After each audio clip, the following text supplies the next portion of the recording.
نحمده ونصلي على رسوله الكريم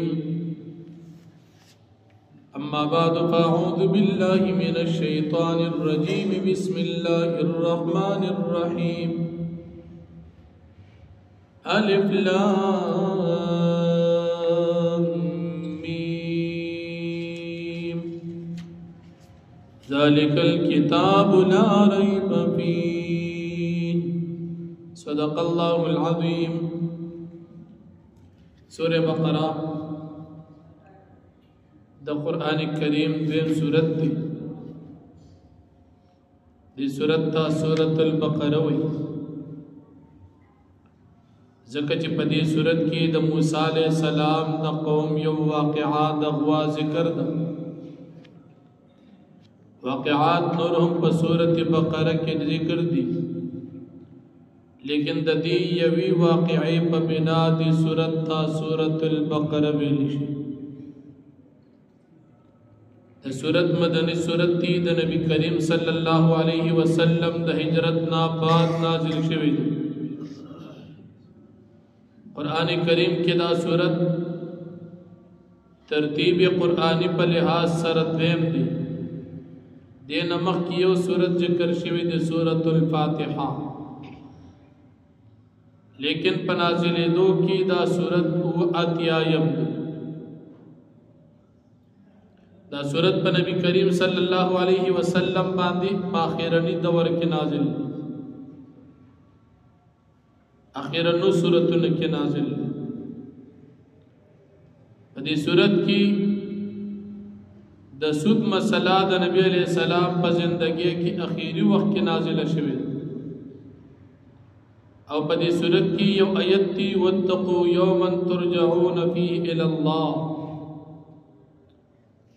نبی کریم صلی اللہ علیہ وسلم دا حجت الوداع پا موقع باندی پا لسم کال ہجرت باندی پا منا کیو چی دا آیت پہ نازل شو او داغین لگ وقت بعد نبی کریم صلی اللہ علیہ وسلم ذی الحجہ کی آیت نازل شو او پا ربیع الاول کی نبی علیہ السلام دا دنیا نا تشریف یو پا دی صورت کی آغا آیت تی چی دا قرآن کریم دا نازل دو آخرانی آیت تی دی صورت دا نور نمرہم اخستلشی دی صورت تا یونم اخستلشی سورت الزہراء زکچ نبی کریم صلی اللہ علیہ وسلم فرمائی چی تاسو قرآن کریم للی زکا قرآن کریم با قیامت کی دا کل لستن کو دا پارا شفاعت کی او پدی کی دو سورتن دا سیری تاسو زہراوین للی زہراوین سورتن سورت البقرہ او سورت آل عمران دی قیامت کی بدا رازی او دا بداسی لکا دوزا یا اوریزی یا دوزا یا دا مرغانو دو سیلونا او چچا دا لستوی پاغیبا نبی سورم کڑی او داغی چاپیر بدی تاویگی نو دا سورت نبی علیہ السلام فرمائی دا سورت تاسلو لئی بلہ سورت بقرہ دا برکت سورت دی نبی علیہ السلام دی سورت تا سورت الزہراء زہراوین ویل دی نو زہراء یو دا سورت بقرہ دویم نم دی دریم نم دا دی سورت سنام القرآن دی سنام دا گبتوی پساروی کی چی دی املا او دا دی سٹ پا منس کی دا کم اوچت زیدی تا سنام ہوئی او نبی علیہ السلام فرمائی چی دا ہر سیز دا پار اوچت زیوی او سنام القرآن سورت البقرہ دا قرآن کریم اوچت زی اغا سورت البقرہ دا او بیا فرمائی چاچی دا سورت بقرہ اولستلا پکم کور کچی اولستلشی دی کور تا بدری روز شیطان نداخلی بل دی سلورم نم دی سورت بقری فسطاط القرآن دی فسطاط هغه ځای چې خلک په هغې کې جمع کېږي د سوري دپاره د جمع کېدو دپاره کوم ځای وي هغې ته فسطاط وي. بیا نبی کریم صلی الله علیه وسلم فرمایي چې دا سورت بقره دا فسطاط القرآن دی. دا سورت بقره زده کړئ ځکه چې په دې سورت بقره کې برکت دی او د دې پرېښودل دا نقصان او سبب د افسوس دی او اهل باطل یعنی دشمنان دې سورت ته خواته نشي راتلی. نو تاسو دا سورت زده کړئ چې دا سورت بقره ده. صحابه کرامو کې عمر فاروق رضی اللہ عنہ سورت بقرہ پا 12 کال کې زده کړې وه او عبداللہ ابن عمر رضی اللہ عنہ سورت بقرہ پا 8 کال کې زده کړې وه. ځکه دا ډېر غټ سورت احکاماتو په لحاظ سره ډېر تفصیلي سورت او په قرآن کریم کې دا لوی سورت دی. د سورت بقرہ عمر لوی سورت په قرآن کریم کې بل نشته. نو دا د سورت بقری نمونه شو سلور. دا سورت په اعتبار د ترتیب قرآنی سره دویم دی، نازلېدو په لحاظ سره 82 دی. په دې سورت کې 40 رکوعات دي. آیاتونو تعداد پکې 286 دی. د کلماتو تعداد په دې صورت کې 6,100 او مفتی اعظم پاکستان مفتی محمد شفیع رحمت الله علیه فرمایي چې د کلماتو تعداد 6,221 دی. نو 6,121 یا 6,221 دا په دې سورت بقره کې کلمې دي. د حروف تعداد په سورت بقره کې 15,000 او 1500 دي. دې سورت کې 15,000 حرفونه دي.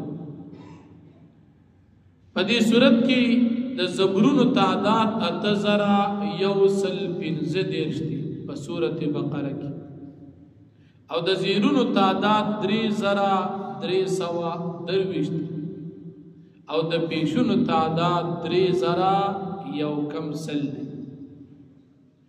دو ځای چې کم زبرونه راغلي چې دو زبر تنوین دي هغه په دې صورت کې 190 دي، لس کم 200. د زیرونو دو زیرونو تعداد په دې صورت کې 140 دي سورت بقره کې او د دو پیشونو تعداد په سورت بقره کې 240 دي. ولار زبر په سورت بقره کې 258 دي. ولار زبر کړه زبر او ولار زیرونه په سورت بقره کې 83 دي او الټه پیشونه په سورت بقره کې 90 دي. 90 الټه پیشونه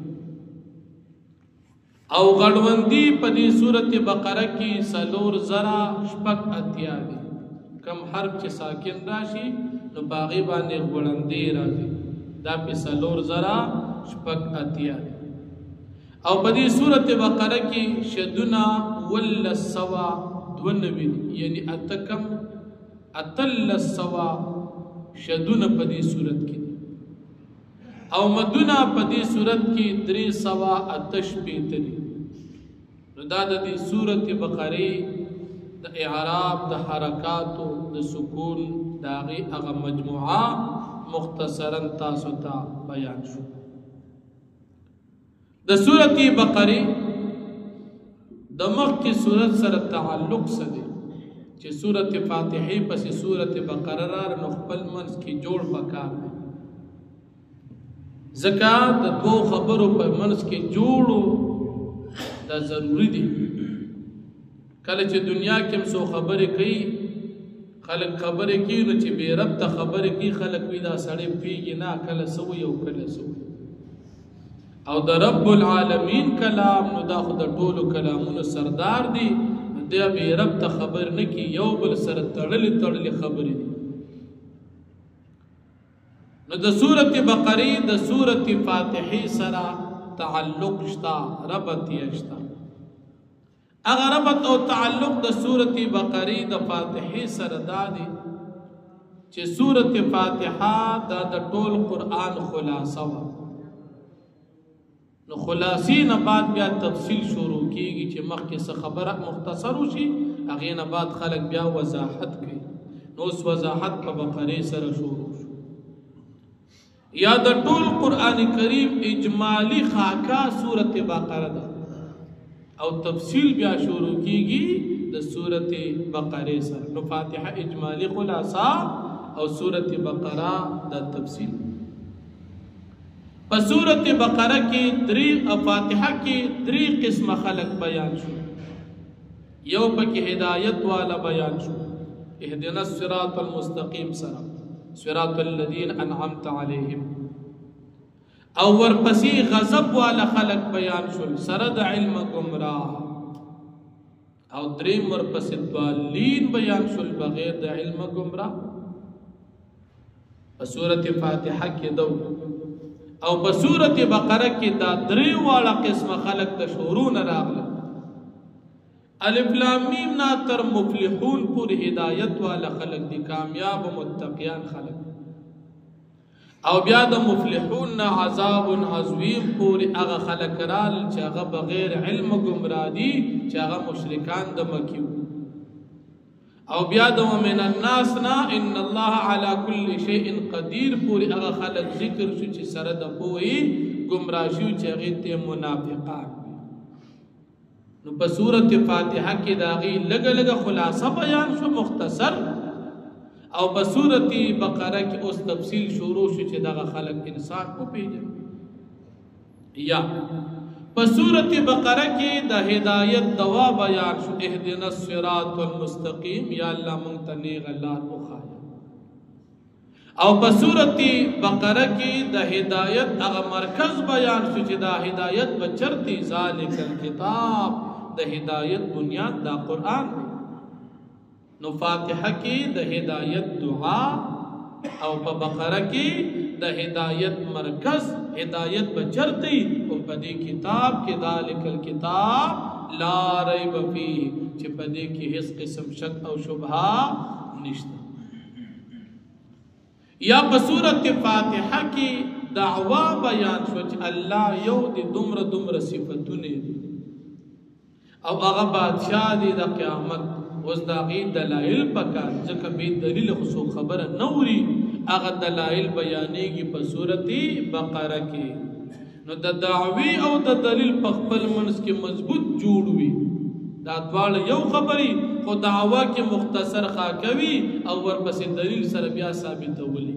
نو سورۃ فاتحه کې د الله د یووالي دعوا بیان شو، د الله جل شانه د ربوبیت دعوا، د الله پاک د مالکیت دعوا د الت بیان شو. نو دا غینه بعد اوس تفصیل ذکر کیږي دلایل سره چې د الله پاک د یووالي دا دلایل دي، هغه به شروع شي د سورۃ بقره. دا شوا د سورۃ بقره د سورۃ فاتحه سره مختصر و درې قسم ربط او د دې مختصر ابتدائی خبرې. الله رب العالمین دې موږ تاسو ته عمل کول توفیق راکړي. واخر دعوانا ان الحمد لله رب العالمین.